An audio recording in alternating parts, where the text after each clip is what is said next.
welcome to a new edition of the Hit Read Podcast. We're on YouTube, and today we have Lars Reich, Executive Vice President of Fine Tools US Operations. How's it going, Lars? Yeah, thank you very much, Carlos, for having me this afternoon. It's going very well. We all had a crazy year behind us, but we are adapting and we're moving forward.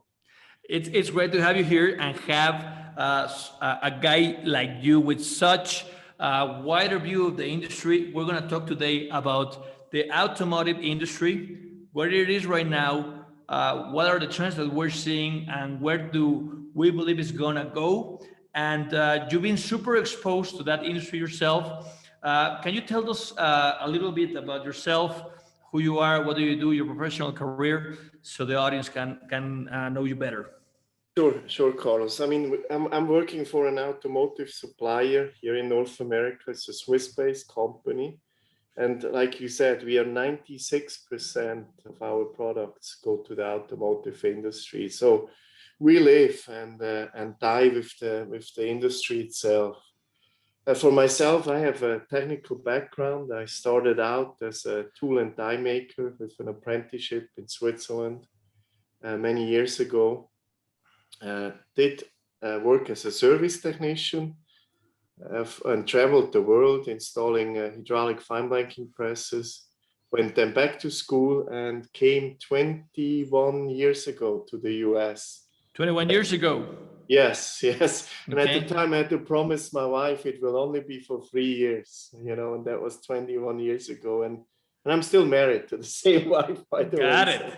So what happened, working for a Swiss company, they give you 3-year contracts, and after 2 years they ask you, do you want to extend? And then you do another one, and you have children and you start to have a life, and before you know, you've been here 10-12 years, and then it starts to be really difficult. So today I'm American now as well. I have dual citizenship, and I'm very happy, and I love the US, to be honest with you.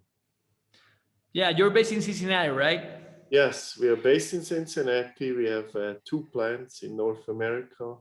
Our headquarters in Cincinnati, and then we have a plant in Antioch, that's outside of Nashville, Tennessee. So when you first came into the US, I'm assuming it was for the same company. Correct. So you say you started as a field technician? No, that was when I was, 19, 20 years old. Oh, got it. Okay. Yeah. Okay. No, I came here as a key account manager, actually, when I was 29 years old. And I moved up in the company and did an MBA at night at the University of Cincinnati. And just over the years progressed within the company, and now in charge of entire sales and marketing team, and be an executive member of the management team. So you've been 20 years involved in new programs, new projects for the automotive sector. So yes, you kind of know those guys. So what we wanted to discuss today is you've been here for in the automotive industry for 20 years. How was it? How was the industry when you began working as a key account manager, and how did it evolve up to now? Can you explain us? Is it an old way or old style manufacturing used to be on the automotive sector, and how it started to evolve? Was it all before everything that was done inside, or there was a lot of outsourcing? Then I believe there was a big bunch outsourced to China. Can you explain us the history of the automotive behavior the last 20 years, please? Yeah, I mean, in fact, when I started early 2000, it was much different. And one of the main difference was the platform strategies were not that well established at the time. For example, we will make a part for the Corvette, we will make a part for the Impala, and they were totally different parts. So individual orders were much smaller, the individual runs were much smaller, but it was also easier to win a program. And what happened during the last, especially 10, 15 years probably, what we saw the emergence of a huge, even global platforms. So I think it became very hard for a smaller company to compete, because you be either in or out. Nowadays we have, for example, we're very heavy involved in the seating segment. And we have actually a part that goes to 18 different models. It's the same part. So the consumer doesn't see it. But for example, you can have a Toyota Camry, or you can have a Mini, a BMW Mini, a Mini Cooper. It has the exact same seat recliner for the reclining function.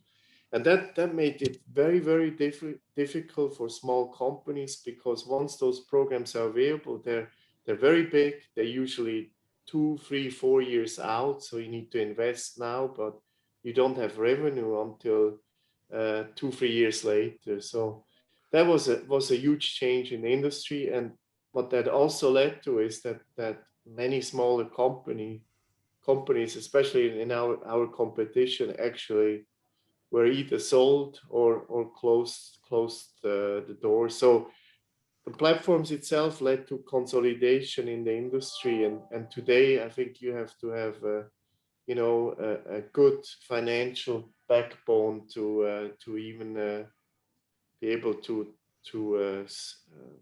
process and financially also absorb those big programs. And let me just add something there, because I believe that's very key. So how that's like the struggle for companies to enter to the automotive sector, because they have to have a lot of financial backbone, as you stated, Yes. because you don't make money in the first years, because you are investing Yes. on a lot of capital equipment. But Yes. what will be like the correct approach if someone would like to enter to the automotive market right now? If they had a company that, let's say, supplies a product or a service, let's say to John Deere or maybe Yeah. aerospace, it's not that big of a company, but they have that infrastructure and they would like to go to after Toyota or Nissan or GM. Mm-hmm. Mm-hmm. What will be like the way to go? Mm. First of all, you need to have a process or a product that differentiates you. I think if you ask me like that, if you don't have that, I would recommend you don't do that. Stay with John Deere. Okay. Because you will get burned. I mean, nowadays, we are, we make 1 million parts a day in North America. And it's so competitive. I mean, some programs we lose for a couple cents, on the component price, and you have to really understand how you do a high volume production and how you manage your supply chain and. So if you're brand new, if you have something that you can bring to the table, either that saves a lot of cost or is a technical advantage, then I think you have a good chance. But if you just try to enter the market and try to compete, that's going to be very hard. You see that everywhere, right? They always say there's only one low cost supplier, right? That really understand it. You look at Walmart, they really understand it, right? Everybody else who wants to do what Walmart does usually fails, right? And it's a little bit the same in our industry. You really need to bring something to the table that makes you different. And if you have that, you can do it. But if you just a me too, stick with, try to stay in a different segment than in the high volume automotive. This is a really, really tough. And you have a very pricing your product. It's very narrow. And by saying narrow, I'm saying if you quote too high, you won't get it. If you quote too low, you will lose money and usually cannot get out of the contracts. once you enter a contract with, just you mentioned the OEM, and so those are usually requirement contracts, it's very hard to change anything on it. So you're locked in. And with the pricing, you have to be exactly right. You go too high, you lose it. You go too low, you lose money. And it's a science, and it's also requires that you really understand your own processes, and that you know what you are taking on, and that you have the right investments, and you have the right suppliers, and so automotive nowadays is very, very connected and competitive, I would say. And what are the most common mistakes that you see on contracts that you can share with us that we have to keep a double eye? Because when we talked about automotive sectors, everybody's afraid of recalls and liability that comes with those. Yes. And I have read a couple of those contracts, and let's say that they're giving you $1 million in business, and the liability is like 10 times bigger. Yes. Is that like is that even fair? No, it's not fair, but we know what we're getting into it. So, I mean, like you said, Carlos, it's exactly right, you know. And as a supplier, I mean, we have a lot of parts and that get heat treated, right? Because we talk here about heat treatment, and especially heat treatment has a lot of risks. So about a few years ago, we had somebody putting too many parts on a belt line, you know, for heat treatment. So the parts they were laying on top of each other, and the bottom parts did get heat treated, but not hard enough. Mm-hmm. So that was a 12 cents part, right? And it did cost us, I believe, over $1 million, because we had to, you know, it made it into the seats, but it didn't make it yet to customers. But still, we had to pay for taking seats out of cars. So you can see exactly what you said.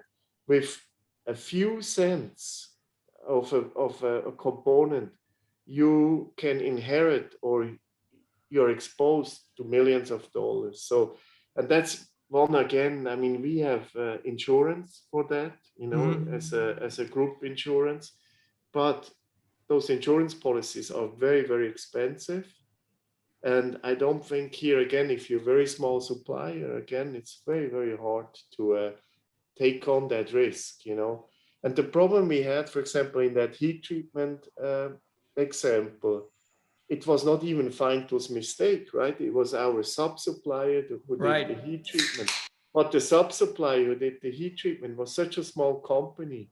I mean, they basically said, here are the keys of our company. If you put that on it. And so that's my subsequent question, because I know that you are a captive, plus you outsource heat treatment, right? Yes. And here's you land the contract, right? And you gotta decide either you run it in-house or you outsource it. Yes, when you run it in-house, at least you know that you control the variables that can go wrong, and exactly.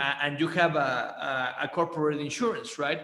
But mistakes like that, you know, are very easy to make, right? Yes. With a very big cost. But this smaller company doesn't have the means to get like a corporate insurance. So exactly, that's been that's a struggle on heat treat. Us being a private company, trying to land big contracts with you know, the big players. I'm saying tier ones, tier twos. You when they go like, well, this is my recall statement, like not you know. And there's a thing, I don't know if you know this, there's a group called the Metal Trading Institute, right? Which is like the association of all commercial heat traders. And they hire like an attorney firm, and they have this liability statement. Are you familiar with it? Yes, yeah, I'm familiar with it. Yes. So basically, they say, you know, we do understand that heat treating is a complex process, and many things can go wrong. Distortion, transformation, you name it, right? Yes. Strength. Therefore, we are willing to be responsible for any failure for twice the amount of the value of the heat treat. Yes. Of the heat treat services, because Yes. sometimes they send you a part which is $1,000. The heat treat cost maybe, I don't know, it's $1, right? Yes. And they want you to they want to charge you, like you said, $1,000 without a recall. Just the value of the steel, of the part of the press. So Sure. that's if you are a small company and you're starting up, trying to get your quality right, parts right, the possibilities of failure is pretty big. And financially, it's just a hit that you won't be able to recover. Yeah. So Carlos, you asked me what is a big mistake, right? You asked me before, and what you have to be careful if you go into those contracts, that you only take on risk that you can control. For example, sometimes they will ask you to take on warranty costs, etc. But you have to make very sure that you supply a part to print. And once that part is to print, we basically have done what we need to do, because we have no influence in most of the cases on the design or the fit for function, etc. So those are very important points. And for your listener, if they make contracts with big companies, that they make sure that they only sign up to do what they can control and not take on additional warranty commitments on the products. Like on performance? Yes, because usually what we get, right, it's the same with you in heat treatment. You get a print and it says it needs to be 62 Rockwell hard and that depth. And if you fulfill that, then you have made a good part. Right? You delivered what they need. Exactly. But you cannot control if that part the cross section was too thin and it fails in the market, right? And that's very, very important that you make sure you take on the responsibility to make a part according to print, but then it stops. And how do you fight? You being the executive vice president of sales, yes, of the big company, I'm sure whenever you're fighting for contracts, the big automaker cars, they come with you and they want to beat you in price and with terms. And what's your approach on how hard to push back? Yes, yeah. I mean, you need to know where to push and where not to push. Oh, totally. It's like a valse, right? Yes, it's like, and you need also to understand that there's a reason why they come to you, and usually you have also strength, right? And but there's certain things that we cannot accept, things that we just discussed about that would jeopardize the future of the company, But of course, if it comes to payment terms or if it comes to let's say raw material authorizations and so how many weeks and all that, there we try to be flexible and be a good partner also with the big ones. But as I said, need to go when you go in, what you can do, what you cannot do. And I had instances that they told me, okay, if you don't do that, you won't get the contract. You still don't want to do it. Yeah. And I said, yes, we cannot do that. And we ended still up with the contract. Yeah. I mean, so that's like that's like the sales climax, right? When it's like the search for truth, when both parts start to bluff and you go like, I'm not doing this, right? Yes, exactly. So, and they go like, all right, we'll give you the contract. We're pushing. Yeah, but of course it's always, sales is always about options for the customer, right? And as more options there are, as less bargain power you have, right? And it's with the terms, it's with the pricing, it's with the locations. Everything has to do at the end. You need to be the best option for your customer, And we work very hard on that, and we are working very hard to be a good supplier, right? And not to be too difficult. But as I said, there's certain points you need to be very hard on. And let me just ask you another misconception on the automotive industry, and I do see this a lot and a lot. So there's a part that is being run through a process, is pip up, it has pip up, Yes. it's going well, and suddenly, you have run this part for many years, not got a Yes. problem, and somebody finds a better, faster way to do it, but you have to switch machines or process or flow, right? Yes. And you go back to the customer, say, hey, I found this new way that can save us money, and they go like, no, we don't want to pick up it because Yes. it's a lot of Yeah. Yeah. it's a lot of work, and we're happy Yeah. with how things Yeah. are, so we're not open for improvement. Have you seen this? Yes. And that comes back to the beginning, has a little bit to do with the platform technologies. It used to be the part goes on one model, right? So you need to do safety testing for one model. What happens now, right, if you have a component that goes to so many different models with even different manufacturers, right? It makes it very hard for your customer to switch it because they all require testing. And I'm going back to the seating. Seating is a lot of safety relevant parts. So it can be that sled testing, for example, when they have to do this crash testing, that can be hundred thousands of dollars. And it's on one side, it's very difficult, but on the other side, it also protects you because they have the same problem, right? If now you supply this part and now supplier B comes and says, I can save you 2 cents. It has to be really worth for it that they will change because the testing costs are so high that the savings maybe not be worth to change. So So you might have a saving on your process, but the yes, saving overall is it's not not there. is not So there. exactly. So it can be an advantage for a supplier. It can also be disadvantage because it also makes it then very hard for you to get into something, right? Have an established supplier, does it for many years, it's good. Very hard to get into it because of all the testing that's required. Right. That's also one of the challenges of new companies enter the market.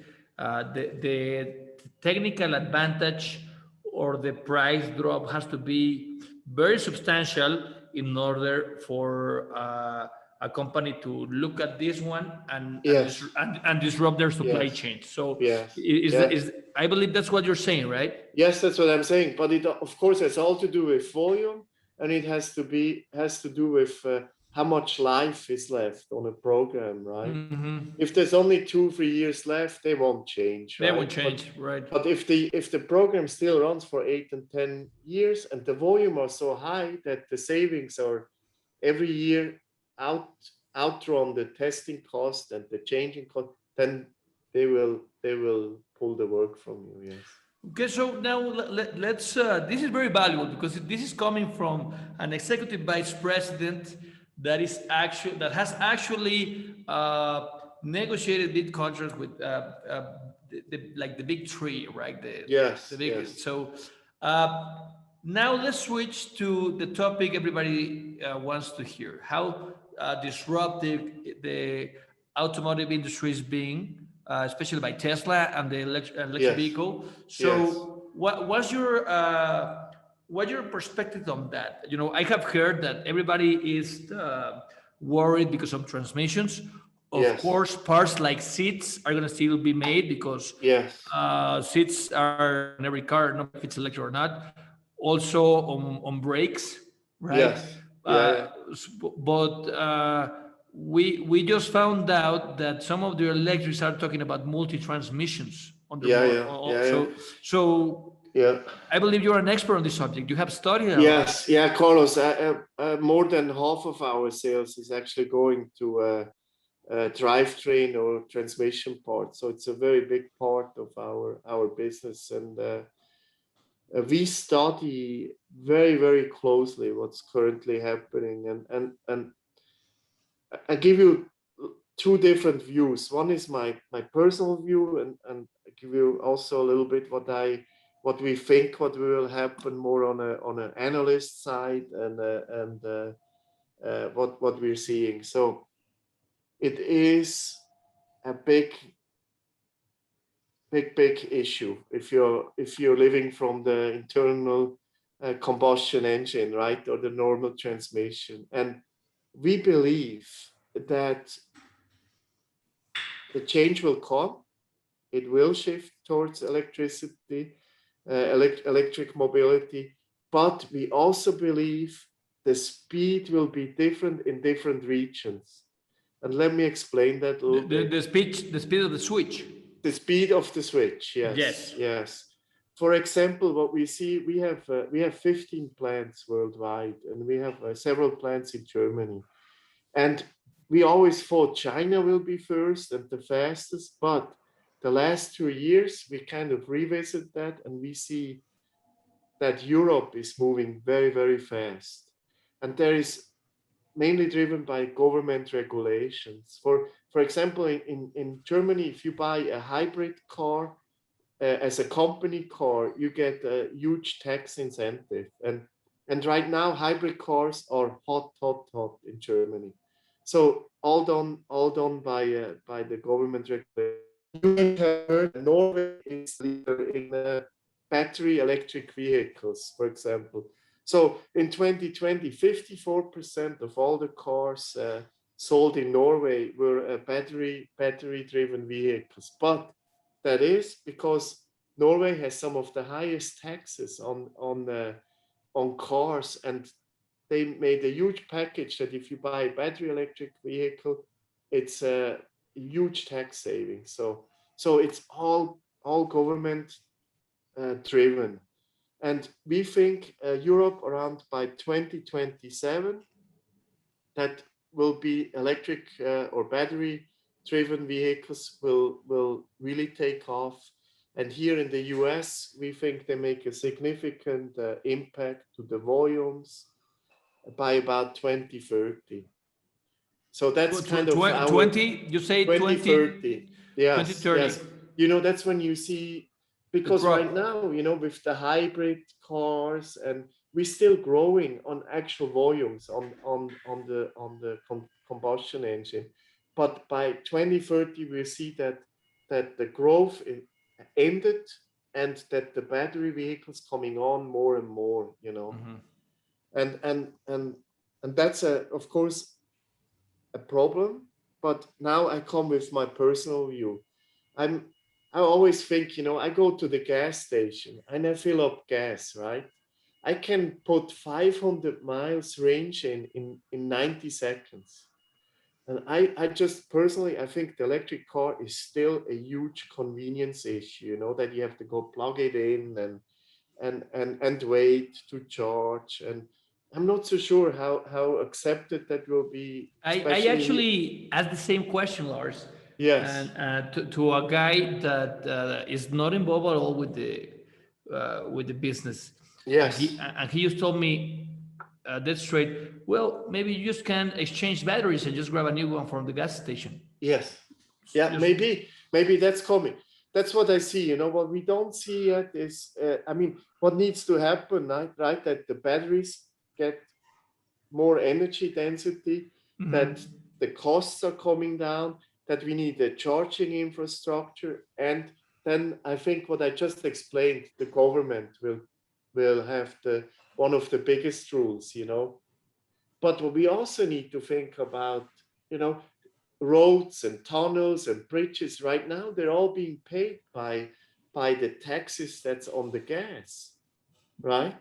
Good point. And I think everybody forgets that, because it may be not that cheap anymore, because somewhere we need to make up those billions of dollars, right? So it has to go on electricity, probably. So it's for me, it's just not totally solved yet. But we have made an acquisition. Feintool has made an acquisition in Germany with a company that does electric laminations for electric motors. And we are working very hard on finding also components. There are opportunities, in the battery, in deep drawing. There is opportunities in the power transmission in the car, with copper parts, formed parts, and so. And what we also see right now is that transmissions already have a little comeback. I mean, if you look at the Porsche Taycan, for example, electric car, but has a 2-speed transmission, right? So what we think, it may be not that it's just going to be the electric motor. We maybe still see 1, 2, 3 gears. We still see some transfer cases in certain applications. So it may not be that everything goes away, but for sure, if you are just on the internal combustion engine, you need to do a lot of thinking, and that's what we do. That's what we do at Findful right now. You gotta diversify, because Yes. I don't believe it's gonna be a dying industry, because there's always gonna be a need for it. Yes.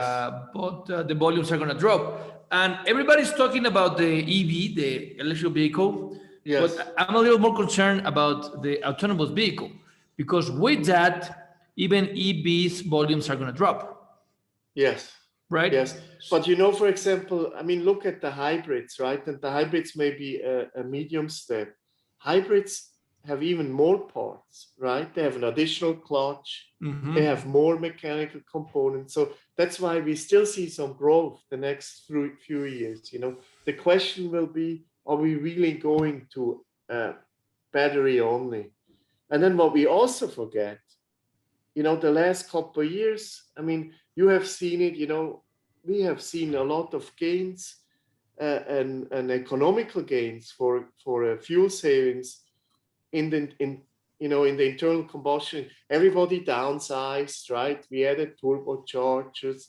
We are now to 8 and 10 speed transmissions that save 10-15% fuel compared to a 6-speed transmission. So hopefully, my personal hope is that the development will still go on, and we are continued to see gains also on the internal combustion engine, and maybe at the end we have 2 technologies, that we drive in the city electric, and if we go from Cincinnati to Detroit, which is a 4-hour drive, we will drive on an internal combustion engine. Right. Also, like on trucks, like people, especially in the States, they love to have their pickup trucks, just to go to the woods or, the boat, not especially for transporting themselves.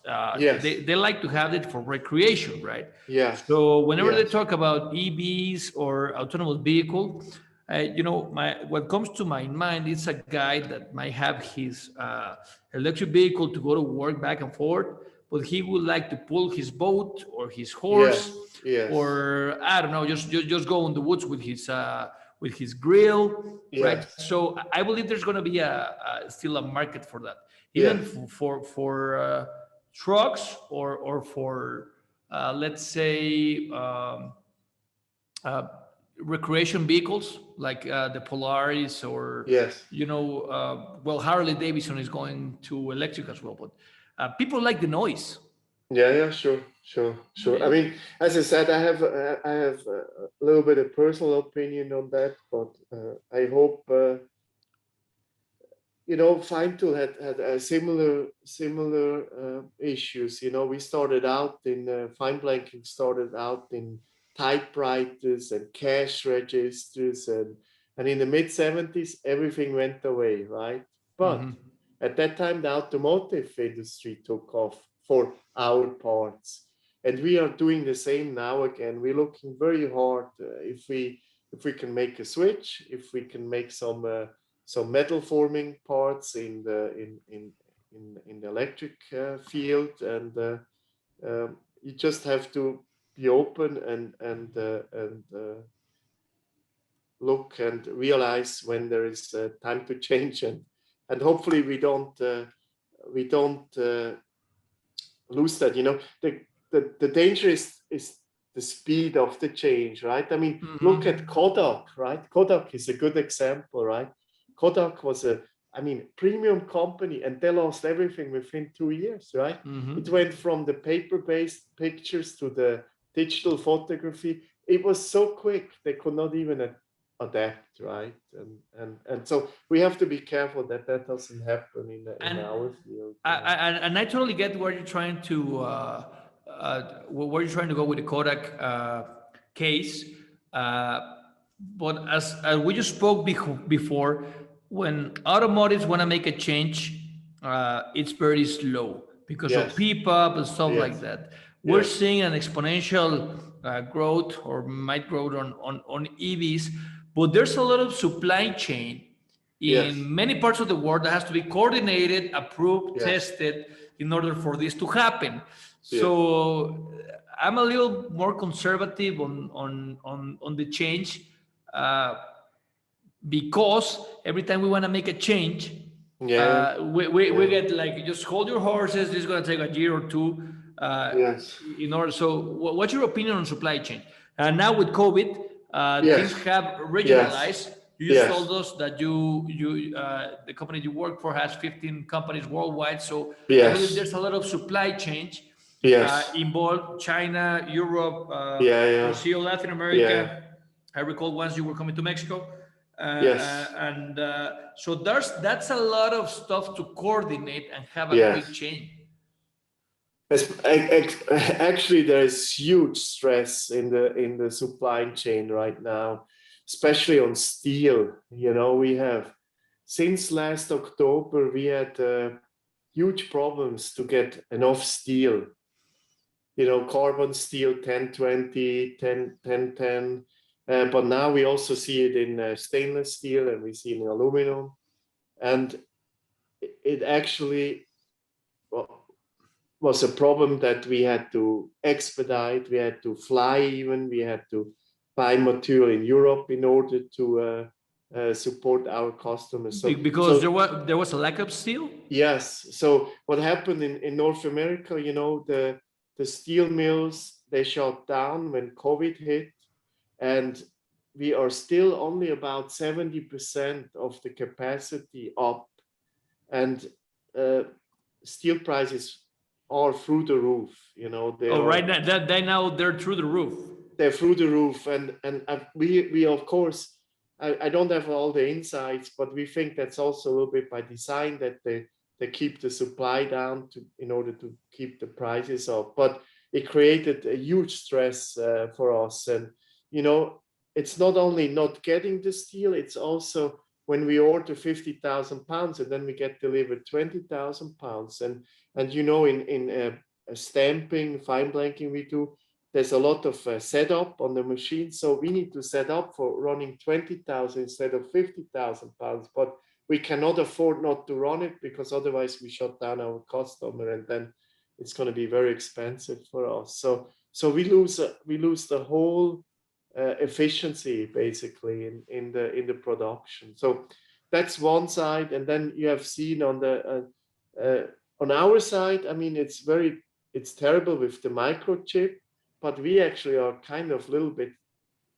happy that it's not always steel, because the market is overheated. You know, it's we never anticipated that we would get that quick out of COVID. You know, I mean, a year ago, right, our electricity bill was higher than our sale.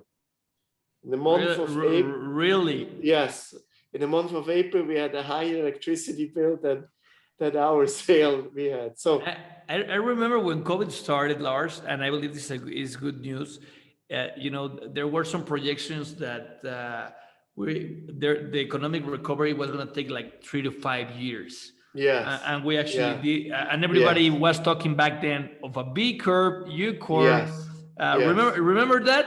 yes, So yeah. I mean, Carlos, we experienced a huge V, but like you said, in supply chain, that creates a lot of stress, right? You know, our raw material is 8 to 10 weeks, and then we have long supply chains, right? We heat treat, right? We heat treat. Probably about 50% of our products get heat treated. plus then they have to go somewhere. They have to be coming back. They have to be deburred or descaled and. So there is 3-4 weeks of processing time in most of our components. By the OEMs ramping up so quick, it was unbelievable stress. Plus, a lot of companies shut down Shut down, for 2 didn't weeks to have the 1 month, people. and Yes. and there was no parts in Yes. process. Yes, yeah. So I it mean, took longer than that. we are supplying OEMs, we're supplying tier one. So once they shut down, we were down within 3 to 5 days, right? Later.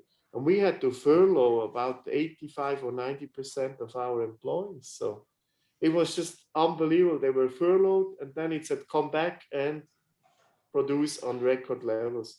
Plus, we were lucky because, we are lucky as a company because we are on some, for example, T1, which is Cadillac, Tahoe, GMC, Yukon. Those are very strong platforms. Or Ram 1500, we have a lot of parts. And those are selling like crazy right now. Which, Well, why do you think that is due? Why the consumer is buying those vehicles right now? the stock market is still very high. So Everybody's buying Bitcoin. yes, Right? yeah, maybe. But a lot of people, kept their income. Then the government put a lot of money into the system, right? With the stimulus checks, with the additional. So a lot of people were hit very hard. But there is another population, right? And that were mostly the medium income and higher wages. They were actually not hit much, right? They all kept their jobs mostly.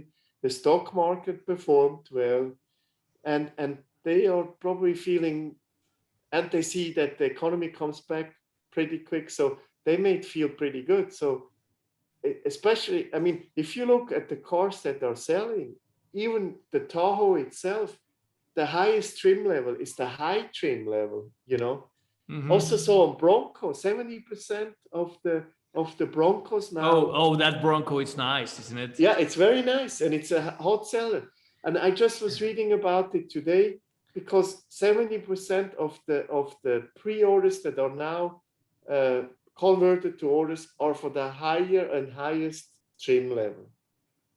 So it's amazing, right? So there's money on the economy. Yeah, People has money. There is still money there. That's what I wanted to say. But it creates stress for the suppliers. You sure see that in heat treatment as well. But for us who have a long cycle, it was very, very hard and very costly and very inefficient. For example, we had to send expedited trucks to pick up steel at the steel suppliers because we couldn't wait until the steel supplier would, send it on the regular truck. Yes. So, yeah. That's crazy. And and you say something that caught my attention, that we went from shutting down, yes, to running 110%. Yes. Right. And almost overnight. Nobody expected that. No. Everybody expected a Yes. very slow recovery, and Yes. suddenly we have to be isolated for a month, let's say 2 months, and suddenly we get spikes of orders, and everybody's going like. Yes. And Yeah. what I believe the good thing about this is that everybody became more productive.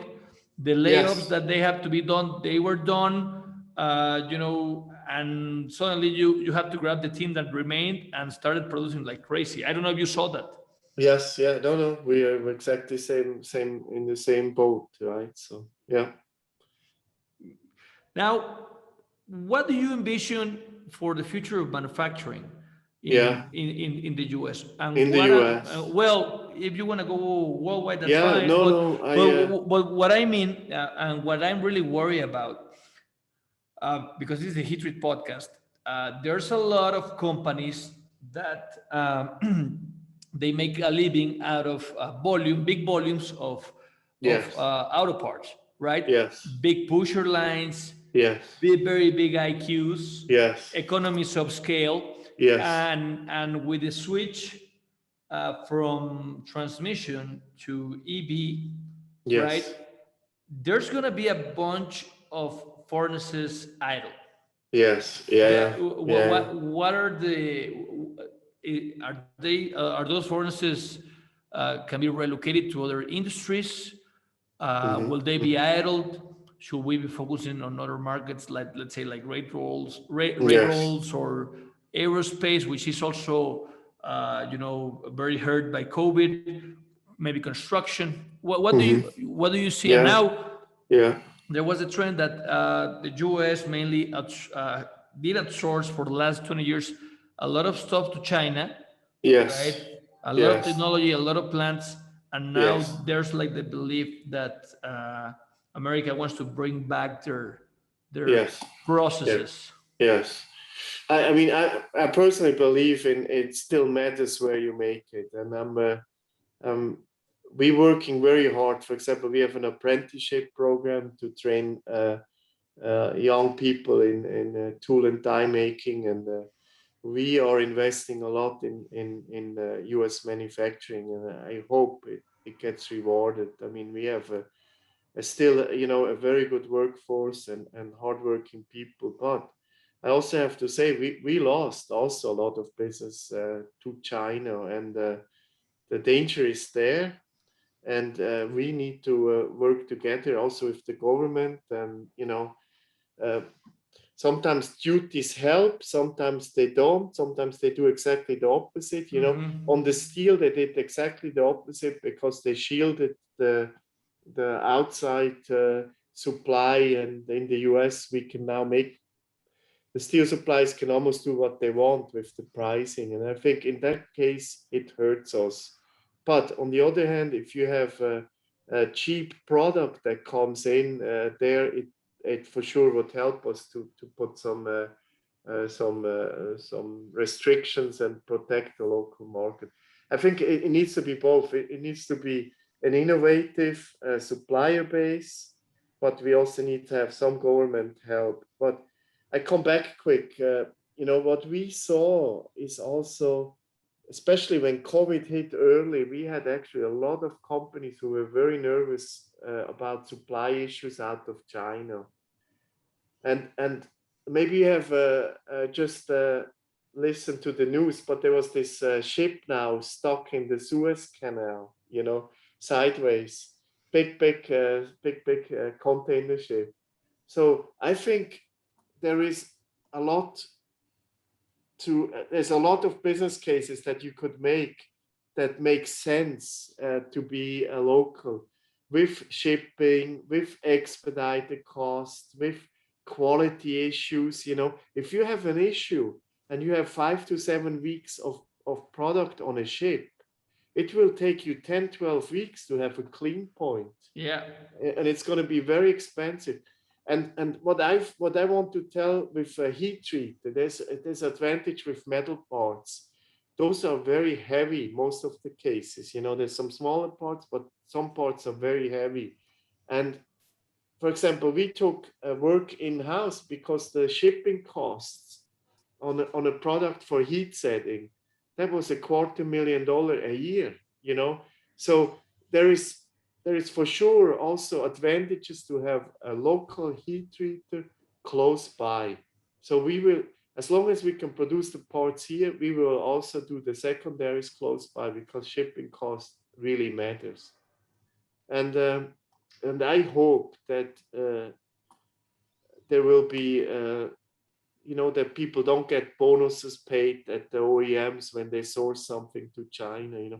That's how it was in the early 2000s. Everybody in the purchasing department, they got bonuses when they were able to source in low-cost countries, right? Really? Yes. There was Okay, really they were encouraged to find they were sources in encouraged. China. They had targets. They had targets. It's not so much percent, but I also saw it coming back in 08, 09, right? Everybody said, man, that's too stupid. We don't have anything here anymore. Supply chain is terrible. Once we have to fly a product, once you have to fly a product, all the savings are gone for the whole year, right? If you just have to do 1 or 2 expedites, the savings You're done. are, You're done. Right. gone. So I hope that people are smart, that they see that at the end they need to have jobs here, and actually we will be making a marketing campaign here in the very near future, highlighting it matters where you make it. And we produce a million. It matters where you make it. That's the Yes, campaign. yes, Sounds good. and we produce a million parts a day that don't need to travel a million miles, right? That's And I think marketing. it makes a difference. And yeah, I hope everybody sees that. But it really takes it also in the purchasing departments of the tier ones and the OEMs, that they realize, hey, at the end you want to sell cars here in North America. Maybe we should also have jobs that we find people who actually can buy those cars, right? And not just a couple guys who make investments on Wall Street, right? And if you want to sell millions of cars, you need to have millions of consumers that they can earn a wage, right, and earn a living. And you just scratch the surface of another very deep conversation that it's marketing, right? Yes, yes, And yes, somebody told me that you're very passionate about marketing, yes, and yes, sales and marketing are a totally different animal, right? yes, yes, So when we have a marketing guy, uh, you know, like a young guy, everybody thinks that they're going to be branding Coca-Cola or yes, Gatorade or yes, yes, I don't know, some of the commercial brands that are accompanied to consumer, right? yes, But in the yes, case of an industrial service or product, yes, a B2B yes, company, yes, especially on automotive, how do you market a company like yes, that? yes, Because yeah, right now what's very trendy is like the entrepreneurial guys making an app, wearing sneakers in the garage with high tech. You cannot brand that on the auto sector. yeah, You, yeah, you, you, want, you, no, want to, you want to show professionalism, you want to show delivery, you want to show quality, you want to show also innovation. What's yes. your approach? Yes, yes, okay, and it gets even more difficult because like many heat treaters too, right? You're basically a job shop, right? So what I'm saying, that you don't have a product, right? It's one thing to have a product and to talk about your product and how great it is and all that, but we don't have that either at Fine Tool. We're making prints, we're making parts, functional critical components with our process, but we don't own the product, or we can't really talk about the product, because many times we're not even allowed to tell for who and what the part is and for who we make it. So if I do marketing, and like you said, I'm very passionate about marketing. I'm trying to differentiate us from our competition, and it's very, very difficult, but you have to talk about what are you doing and what makes you different in the marketplace, and why should somebody come to you and not to supplier B and C. And we have technologies, for example, processes, and I'm trying to highlight those and how they became a USB, a unique selling proposition, and how that our customers could profit from bringing their parts to Fine Tool. Mm-hmm. And now there is different channels you can do that, right? And what I found is that most of the people they don't nurture their contacts they have already. One of the easiest way is to keep your existing customer and to nurture the contacts you have, right? But what I find, if I go to companies and said, okay, we want to go to a heat treatment trade show, right? Let's make an invitation list. I can tell you 80% of the companies already will struggle to give you a list within 2 hours, right? they say, oh, it's on Joe's Outlook or some contact, and then this and that. So the very first thing what I did over 15 years with my team always, we put the CRM system in, and we nurture those contacts and companies like they're our children, right? I mean, if somebody... I believe CRM is the most powerful weapon that Yes, a if you sales guy use has. it right. Yes, Right. if you use it right.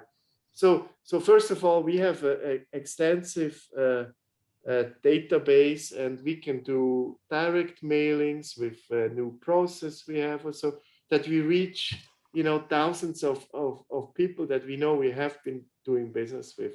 So that's one part. Then the second part, what I kind of learned during COVID is that people spend a lot of time in front of the computer, right? So we have done a lot with Google searches. We have done a lot with optimizing the keywords that people looking for, and then bringing them to our own microsite that we have designed for North America. And then the third part is LinkedIn. I had a very, very really good success on doing short videos, especially people like to see short videos. Speaking about short videos, Yes. because I totally understand when you record a video of a process Yes. or a new machine you just bought. Yes. But when you post it on social media, you're allowing your competitor to take a look Yes. at Yes. how you're doing Yes. things, right? Yeah. Yeah. So Yeah. what's the balance in Yes. there? Yeah. And Carlos, it is a very, very fine balance, I mean, they always say do good things and talk about, right? But of course, you don't want to show The how you secret do it. sauce. Yes. Yeah. For example, I give you a good example, right? We just had this case. We invested in a new $4 million piece of equipment, and we showed how we installed it. But what we don't show is the inner part of the machine, how actually the parts are being produced. So you need to talk about what you're doing, but you cannot talk about how you do it. Okay. Okay, And that's a good question. That's a good answer. yeah, but it's very difficult because you want to show as much as you can, but not too much. Mm-hmm. And it really takes... Do you have to get approvals in order to show that Yes, videos yeah. or? I mean, if I show parts pictures, yes, we have to get approval from our customers. But you can show your So, machines or your process. but if we show machines or processes, no, we don't have to get approval. But what I have to do is I have to screen it very carefully and make sure we don't, because here again, right? If you don't have a product, your process is your differentiator, and you need to protect that because that's your livelihood. That's because you can do something a little bit better. It saves 2-3 cents. That's what you don't want to give away. And what's the message that you want to deliver? Like, what do innovation, reliability, quality. You know what? What's There's do you think what there should be a flag on every marketing campaign? Like, we're delivering I delivering. have one simple thing. We had a CEO many years ago at Feintool. He was very strong with customers and marketing. The very first slide he put up is, and I still remember that, people, let me put it that way. So people buy from people they like, and people work from people they like, right? Okay. And what I do in marketing is I create a positive image for Feintool, because price-wise we can many times not win, or we can match. But what we talked about those big platforms. Usually there's sourcing boards involved. There's 6-8 people. So you need to have an ambassador in those sourcing boards that really wants Feintool as your supplier, or wants a heat treater as your supplier, right? And that's mostly done with image and with experience, right? You had a good experience. doing business with your company, they come back, right? And they will talk about it. Mhm. But they will talk even more about it if they had a bad experience. But if I do marketing, I'm trying to build a positive image and showing our customers, look, we have the best processes, we're the most cost competitive, but most of all, if you don't make a mistake by going with FineTool, when you make that decision that you buy your part from FineTool, you will be in good hands for the next 8 to 10 years, however the project runs, right? And yes, we make mistakes, but we will work it out and we will be your partner that will be locally present and trust. It's at the end, it's about trust, right? That's a very deep message, and I believe that's what everybody would like to show to the customer. Yes. It's easier said than done, Yes. right? Because Yes. it's a marketing campaign, and everybody thinks it's Yes. just posting things on LinkedIn or Yes. no, Yeah. it is not. It's talking about company image. It's about talking about Yes. Yes. it's a bunch of things. Yes. And Carlos, to finish quick the marketing, you know, it's it's a part of many different elements, right? And like you said, doing LinkedIn is just one. Having a good sales force, following up, having all the contacts, having the right pricing. So marketing is really not, oh, we make a brochure. That's not marketing. That's just doing something. But marketing needs to be part of a whole plan, how you approach a customer and how you win business. How do you approach a customer and show them what you can deliver? Right, Yes, yes, right, yes, right. yes, This has been great. This is a lot of knowledge, especially coming from you because you have had a very successful career. You're a very successful uh, vice president of the company. Uh, Now, just to conclude our podcast, this has been very valuable to us. But to the new generations of heat treaters or yes, businessmen that they want to come to the automotive industry, right? yes, If you were to give them an advice that you have learned through your career, yes. that you wish somebody would have told you when you first came to the States for the first 3 years and you thought that you were going to go back. Yes, What would you advise or share to these guys that yes, they want to finish college and start working on a company like yours or start a yes, business and try to sell something to GM or to Toyota? What yes, what what what, uh, what can you share with those guys? yes, yeah. Okay. I'm resourcing a lot, right, with heat treater, and I saw many different heat treaters, and what was very, very important, and I'm talking it from a company standpoint, and then we can go maybe on a personal level, what I think. But on a company standpoint, I think as a heat treater, put a lot of energy in traceability and that you have your processes under control and that you can show us, yep, this was the heat, that this was the temperature, this was the time, that exactly this lot. The biggest issues we have with suppliers is that they don't have lot control and mixing parts, and then we lose the trust.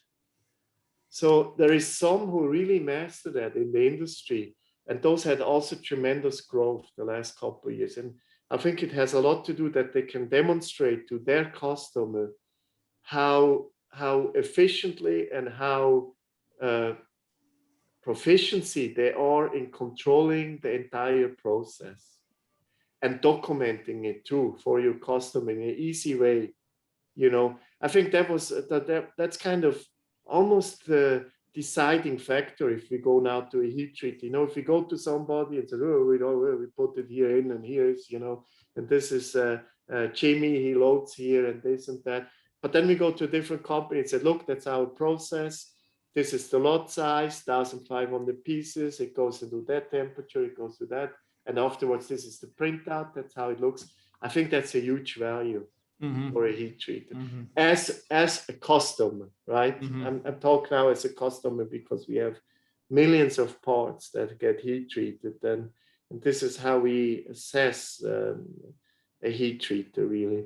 So, and I still think, coming back to, you said, what do you do if you're a young person or so, you know, I still think it's what I always loved about our industry, you know, we, even in sales, if we sell a part, you know, we're building a tool, we then get steel, and you have a real product in front of you. And at the end, you can tell your kids, okay, for example, we do the Bronco, the seat adjust in the Bronco. I mean, I'm proud, right, to be on this platform. And you know, I haven't sold an insurance paper or whatever, right? And it's a printout and it's a file somewhere, you know, it's